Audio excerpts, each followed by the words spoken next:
The afternoon sun filtered through the canopy above, casting dancing shadows on the crystal-clear water of the hidden creek. Kai Ashford let out a contented sigh as he sank deeper into the cool embrace of the natural pool, the stress of another formal meeting with potential alpha suitors finally washing away from his shoulders. At 20, he was already considered late to bond by his pack's standards, especially as the son of Alpha Marcus Ashford, leader of the prestigious Ironwood Pack. Every week brought new visitors, young alphas from neighboring territories, all eager to court the beautiful, unbonded Omega heir. But none of them had stirred anything in Kai beyond polite interest, and if he was being honest, mild irritation. Just 5 more minutes, he murmured to himself, floating on his back and watching the clouds drift overhead. His father would expect him back soon for dinner with the Riverside Pack's eldest son, another promising young alpha, who would undoubtedly spend the evening discussing territory expansion and breeding rights as if Kai weren't even in the room. The secluded creek had been his refuge since childhood, a place where he could escape the suffocating expectations and just be himself. Technically, it was still within Ironwood territory, close enough to the village to be safe, but far enough to provide the solitude he craved. He was so lost in thought that he didn't notice the pair of golden eyes watching him from the shadows of the forest edge. Riven Blackthorn had been tracking the Ironwood Omega for 3 days, learning his routines, mapping his favorite places. The moment he'd caught Kai's scent on the wind during a scouting mission near the territorial border, something primal had awakened in him. Sweet honeysuckle and warm cedar, completely untainted by another alpha's claim. It was a scent that haunted his dreams and drove his wolf half to distraction. Now, watching Kai move through the water with unconscious grace, moonlight-pale skin gleaming wet in the dappled sunlight, Riven felt his control snap. Mine, his wolf growled, and for once, Riven was in complete agreement. Kai was just reaching for his clothes on the creek bank when a powerful arm snaked around his waist, hauling him back against a solid, muscled chest. He opened his mouth to scream, but a large hand clamped over his lips before any sound could escape. "Easy, little Omega." A deep voice rumbled against his ear, sending unwanted shivers down his spine. "Scream, and I'll have to gag you. I'd rather not start our relationship that way." Kai's eyes went wide as he took in the scent of his captor. Pine and smoke and something wild that made his Omega instincts respond despite his terror. This wasn't one of his father's allies, or even a rogue from a known pack. This alpha smelled dangerous, untamed, like the deep forest where civilized wolves feared to tread. "That's better." The voice continued as Kai stopped struggling, though his whole body remained tense as a bowstring. "I'm going to move my hand now. You can scream if you want. We're far enough from your precious village that no one will hear. But you'll only hurt your throat, and we have a long journey ahead." The hand moved away from his mouth, and Kai immediately tried to twist free. "Let me go. Do you have any idea who I am?" "My father will." "Your father will do exactly nothing." The alpha cut him off, his grip tightening just enough to remind Kai of his superior strength.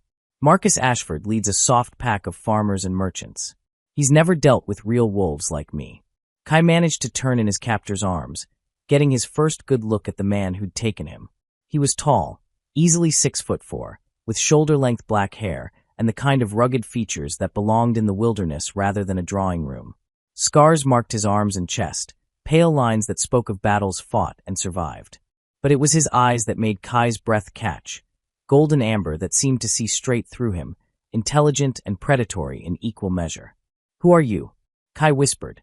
A slow, dangerous smile curved the alpha's lips. "Riven Blackthorn, leader of the Shadow Moon Pack. And you, beautiful Omega, are coming with me." Before Kai could respond, Riven lifted him effortlessly from the water and set him on the bank. "Get dressed. Try to run, and I'll hunt you down. Try to fight me." His eyes glowed with wolfish amusement. Well, we both know how that would end. Trembling with a mixture of fear and outrage, Kai pulled on his clothes while Riven watched with obvious appreciation. The casual way the alpha looked at him, like he was already claimed property, made heat rise in Kai's cheeks. "Why?" Kai asked as he laced up his boots. "Why take me? There are plenty of unmated Omegas who would be easier targets." "But none of them are you," Riven said simply, as if that explained everything. The journey through the forest passed in tense silence. Riven kept one hand on Kai's arm, not painfully tight, but firm enough to make escape impossible. They moved through paths that Kai had never seen before, deeper into the wilderness than he'd ever ventured. The trees grew larger and wilder here, their branches forming a canopy so thick that only scattered beams of sunlight penetrated to the forest floor. After what felt like hours, they emerged into a clearing dominated by a collection of rough wooden structures, cabins and shelters that looked like they'd grown from the forest itself.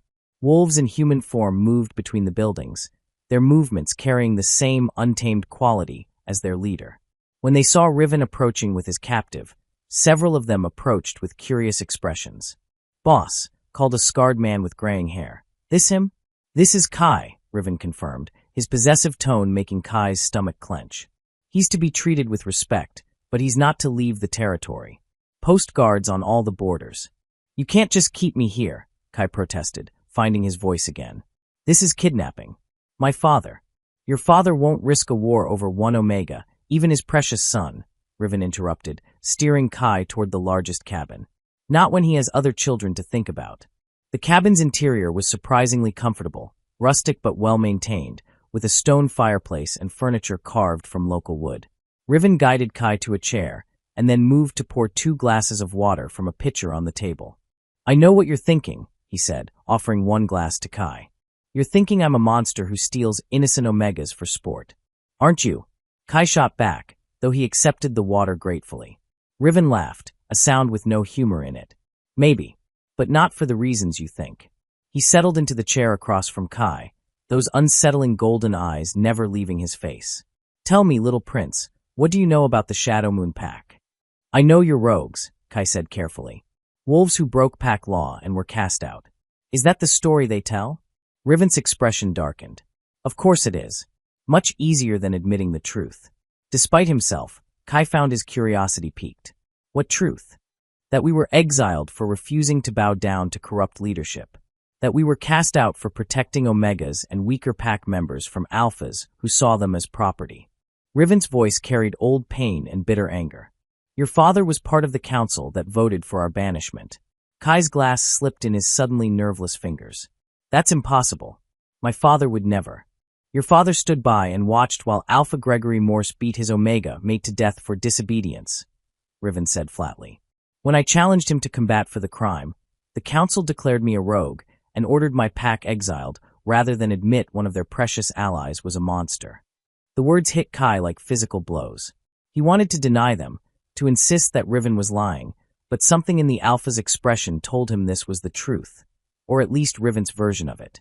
"So you took me for revenge," Kai said quietly. "No." Riven leaned forward, his gaze intense. "I took you because the moment I scented you, I knew you were meant to be mine. The revenge is just a pleasant bonus." Heat flashed through Kai at the possessive declaration, his Omega nature responding despite his conscious mind's protests. "You can't just decide that. Bonding is supposed to be a choice." "Choice?" Riven's laugh was harsh.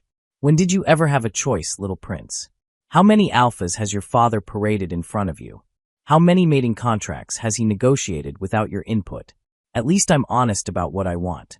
Kai fell silent, unable to argue with the uncomfortable truth in those words. He had been dreading his eventual mating precisely because he knew it would be arranged for political convenience rather than affection or compatibility. "I won't bond with you," he said finally, lifting his chin defiantly. "You can keep me here, but you can't make me accept a mating bite." Riven's smile was predatory. "We'll see about that." The first week of captivity passed in a haze of confusion and conflicting emotions. True to his word, Riven didn't force himself on Kai, but his presence was a constant reminder of the Alpha's intentions. He would appear at mealtimes, engaging Kai in conversations that ranged from pack politics to philosophy, always watching with those penetrating golden eyes as if he could see straight into Kai's soul. The cabin was comfortable enough. Riven had given Kai his own room with a proper bed and privacy, but there was no mistaking that he was a prisoner. Guards were always stationed outside, and the few times Kai tested the boundaries, he was politely but firmly turned back. What disturbed Kai most was how the other pack members treated him. He'd expected hostility, or at least suspicion, but instead found genuine warmth and respect. The pack's children, in particular, seemed drawn to his gentle nature, often bringing him small gifts, flowers, interesting stones, drawings done in charcoal on pieces of bark. "They like you," observed Elena, the pack's healer, as she tended a small cut on Kai's hand from helping with food preparation. She was a middle-aged beta with kind eyes and graying brown hair pulled back in a practical bun. I like them too, Kai admitted, watching a group of youngsters play an elaborate game of tag around the fire pit. They're so free. The children in my father's pack are much more formal. Riven believes children should be allowed to be children for as long as possible, Elena said, beginning to wrap his hand with clean cloth. He was forced to grow up too fast himself. What do you mean? Elena glanced around to make sure they weren't overheard, then leaned closer. His parents were killed in a territorial dispute when he was barely 16. He became pack leader overnight, responsible for nearly 30 wolves, including elderly members and small children. Most of the other packs expected us to fall apart or beg to be absorbed into larger territories. But you didn't. No. Riven held us together through sheer force of will. He made alliances, negotiated treaties, fought challenges from alphas twice his age who thought they could take his territory. Elena's expression grew fond. He's a good leader, Kai. Better than most of the legitimate alphas I've known. That evening, Kai found himself studying Riven with new eyes as the alpha addressed the pack about patrol schedules and resource allocation. There was genuine affection in the way the pack members listened to him, respect that went beyond mere submission to authority. Even the other alphas in the group, and there were several, seemed to regard him as an equal rather than a rival. You're staring, Riven observed later as they sat by the fire, most of the pack having retired for the night. Elena told me about your parents, Kai said quietly. Riven's expression closed off. She had no right. She cares about you. They all do. Kai turned to face him more fully. Why didn't you tell me? About what really happened when you were exiled. Would it have made a difference? Kai considered this. Maybe. I don't know. I've been raised to believe that pack law is sacred, that the council makes decisions for the good of all wolves. But if what you're telling me is true, it's true. Riven's voice was quiet but certain. I have witnesses. Other pack members who were there when Gregory murdered his mate, when the council refused to hold him accountable. Then why didn't anyone speak out? Why didn't other packs demand justice? Because Gregory was wealthy and influential, with connections to human businesses that brought prosperity to the region. Because it was easier to exile a pack of troublemakers than admit that their system was flawed. Riven stared into the fire, his expression distant. Because most alphas still see omegas as property rather than people. The conversation stayed with Kai long after he'd retired to his room. Lying in the comfortable bed, listening to the sounds of the forest outside his window, he found himself questioning everything he'd been taught about pack hierarchy and social order. Was Riven right? Was the world he'd grown up in as corrupt as the alpha claimed? Over the following days, he found himself paying closer attention to the dynamics within the Shadow Moon pack. What he saw challenged many of his preconceptions. The Omegas here weren't submissive shadows, constantly deferring to alpha authority. They spoke up in pack meetings, offered opinions on important decisions, and seemed to have genuine autonomy over their own lives. It's different here, he admitted to Riven one afternoon as they walked through the forest together. A privilege Kai had earned by proving he wouldn't try to escape. How so? The Omegas in my father's pack. They're protected, provided for, but they don't really have voices. Important decisions are made by the Alpha Council, usually without any input from non-alphas. And you think that's wrong? Kai was quiet for a long moment, picking his way carefully over the forest path. I'm starting to think a lot of things I was raised to believe might be wrong. Riven stopped walking and turned to face him, those golden eyes searching his expression intently. Does that mean you're starting to see me differently? The question hung in the air between them, loaded with meaning. Kai found himself studying Riven's face, the strong jaw, the intelligent eyes, the mouth that could be hard as stone or surprisingly gentle. Over the past 2 weeks, he'd seen the Alpha in many different lights. As a leader commanding his pack's respect, as a protector ensuring the safety of his people, as a man haunted by past injustices.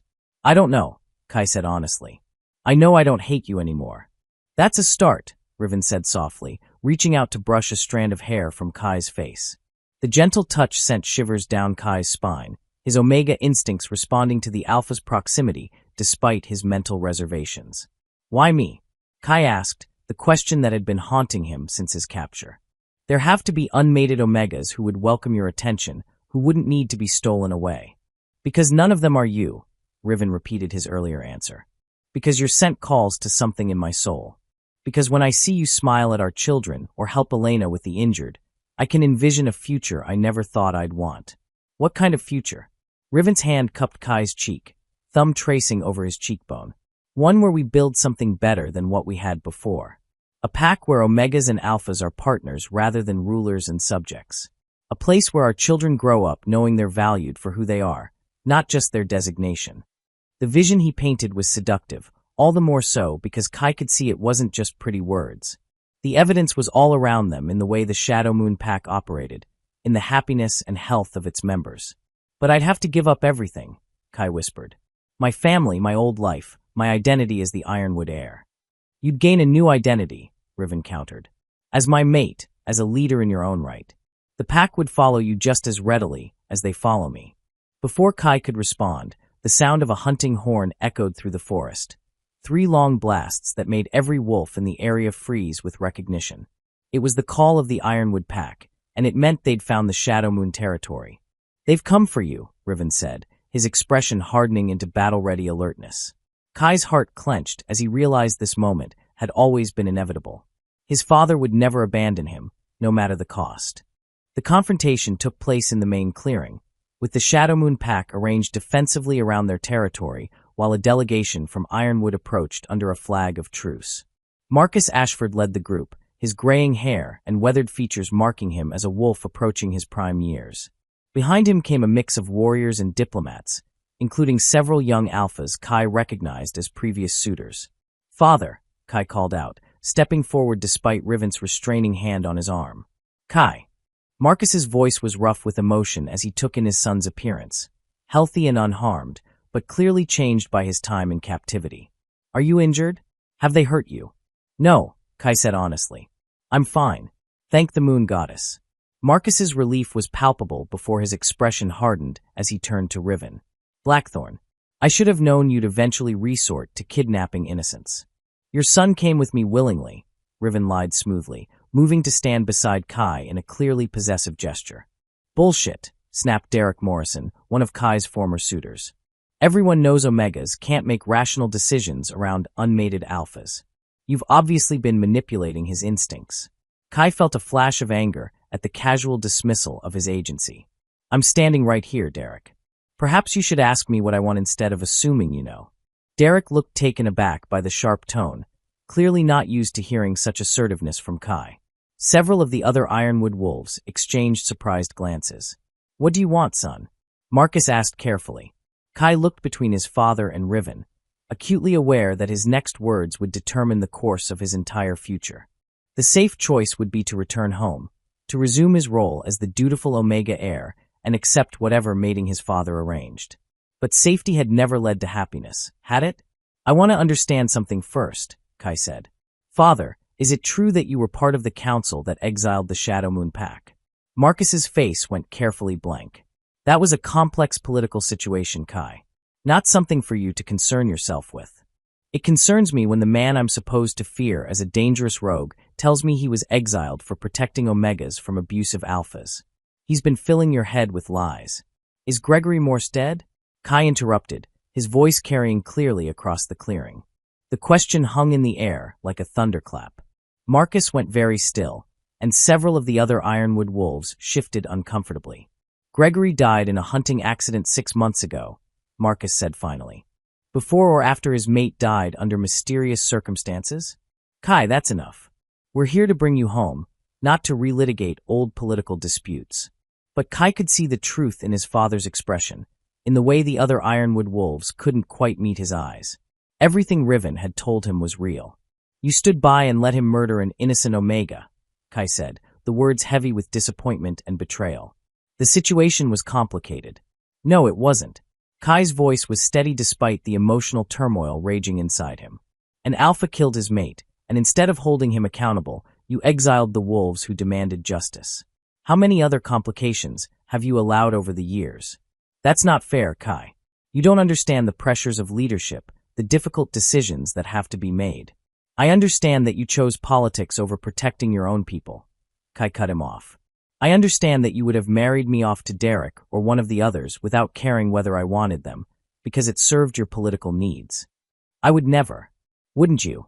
Kai looked at Derek, who was shifting uncomfortably under the scrutiny. Tell me, Derek, What did my father promise you in exchange for a mating contract? Territory rights. Trade agreements. Derek's uncomfortable silence was answer enough. Kai turned back to his father, seeing him clearly for perhaps the first time in his life. Marcus Ashford was a man who meant well, but who had allowed political expediency to override his moral compass too many times. He wasn't evil, but he was weak, and his weakness had cost lives. "I'm staying," Kai said quietly. The word sent a shock through both groups. Marcus went pale, while several of the Ironwood wolves stepped forward aggressively. "You're not thinking clearly," Derek protested. "The kidnapping, the isolation, it's affected your judgment. You need to come home where you can recover properly." "My judgment has never been clearer," Kai replied. "I've seen what a pack can be when it's built on respect rather than dominance, on partnership rather than ownership. I want to be part of that. And if I forbid it?" Marcus asked, his alpha authority creeping into his voice. Kai felt the familiar urge to submit, to bow his head and obey as he'd been trained since childhood. But then he felt Riven's presence beside him, steady and supportive, and found the strength to resist. "Then you'll be proving everything Riven said about alpha hypocrisy," Kai said calmly. "Either I have the right to make my own choices, or I'm just property to be traded between alphas. Which is it, father?" Marcus stared at his son for a long moment, clearly struggling with the realization that the obedient child he'd raised had grown into a man with his own will and convictions. "If you stay, there's no going back," he said finally. "I can't protect you from the other pack leaders who will see this as an insult to the established order. There will be consequences." "I accept them," Kai said without hesitation. "And you?" Marcus turned to Riven, his expression hard. "What are your intentions toward my son?" "To mate with him, if he'll have me," Riven replied honestly. "To make him my equal partner in leading this pack. To give him the respect and autonomy he deserves." "Pretty words," Derek sneered. "But what guarantee do we have that you won't tire of him and cast him aside like you did your territory?" Riven's eyes flashed dangerously, but his voice remained controlled. "The same guarantee any mated pair has, the bond itself. Unlike some alphas, I don't see my mate as disposable property." "Enough," Marcus said wearily. "Kai, are you certain this is what you want?" "Truly certain." Kai looked at Riven, seeing not just the dangerous alpha who had captured him, but the complex man who had shown him a different way of living. The choice was still terrifying, but it was his choice to make. "Yes," he said firmly. "I want to stay. I want to mate with Riven and help build something better." Marcus nodded slowly, his expression resigned. "Then I'll honor your decision, though it breaks my heart to lose you. You're not losing me, father. I'll always be your son, but I won't be your political pawn." The Ironwood delegation departed soon after, though not without promises to maintain communication and Derek's bitter prediction that Kai would regret his choice within a year. Watching his father's retreating form, Kai felt a complex mix of sadness and relief. He was truly free now, for better or worse. "Do you regret it?" Riven asked quietly as they stood together at the edge of the clearing. "Ask me in a year," Kai said, echoing Derek's timeline with a slight smile. "I intend to." Riven's hand found his, their fingers intertwining naturally. "But first, there's something I need to ask you properly." To Kai's surprise, Riven dropped to one knee, still holding his hand but looking up at him with an expression of reverent vulnerability. "Kai Ashford, formerly of the Ironwood Pack, would you do me the honor of becoming my mate? Not as a captive or a political prize, but as my equal partner and the other half of my soul." The formal proposal sent warmth flooding through Kai's chest. After weeks of conflicting emotions and painful revelations, this moment felt achingly right. "Yes," he said softly. "Yes, I'll be your mate." Riven rose smoothly and cupped Kai's face in his hands, searching his eyes one last time for any hint of doubt. Finding none, he leaned down to capture Kai's lips in their first real kiss. Not taken by force or manipulation, but freely given and gladly received. The kiss was everything Kai had imagined it might be and more. Riven's mouth was warm and demanding, but also gentle, coaxing rather than conquering. When they finally broke apart, both were breathing hard. "The mating bite," Riven said roughly. "Are you ready?" Kai nodded, tilting his head to expose the junction of neck and shoulder where the bonding mark would be placed. Riven's canines extended slightly as he lowered his head, but just before his teeth made contact, he paused. "I love you," he whispered against Kai's skin. "I should have said that first." "I love you too," Kai replied, the words feeling natural and right on his tongue. Then Riven's teeth pierced his skin, and the world exploded into sensation. Fire raced through Kai's veins, rewriting his very DNA to accommodate the bond. He could feel Riven's emotions flooding through the connection: love, possessiveness, fierce protectiveness, and underneath it all, a bone-deep relief that the loneliness was finally over. When the marking was complete, they stood wrapped in each other's arms as the bond settled into place. Kai could feel the change in himself, the way his Omega nature had shifted to accommodate his new Alpha's presence. But unlike the suffocating weight he'd expected, it felt like coming home. "How do you feel?" Riven asked, still holding him close. "Complete," Kai said honestly. "Like I've been missing half of myself, and didn't even know it." Around them, the Shadow Moon Pack had gathered to witness the bonding, their faces bright with joy and approval. Elena stepped forward with a flower crown, traditional pack regalia for newly mated Omegas, and placed it gently on Kai's head. "Welcome to the family, Luna," she said warmly. Luna. The title sent a thrill through Kai as he realized what it meant. Not just Riven's mate, but the pack's co-leader, with all the respect and responsibility that entailed. "Thank you," he said, looking around at the faces of his new family. "All of you, for accepting me." "You accepted us first," said Tom, one of the pack's younger alphas. "Most Omegas from established packs would have run screaming from a group of dangerous rogues." "Maybe I'm not most Omegas," Kai replied with a smile. "No," Riven agreed, his arm tightening possessively around Kai's waist. "You're definitely not."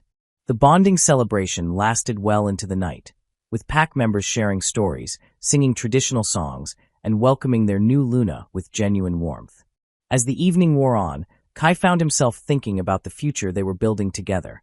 A pack based on equality and respect, where all members had value regardless of their designation.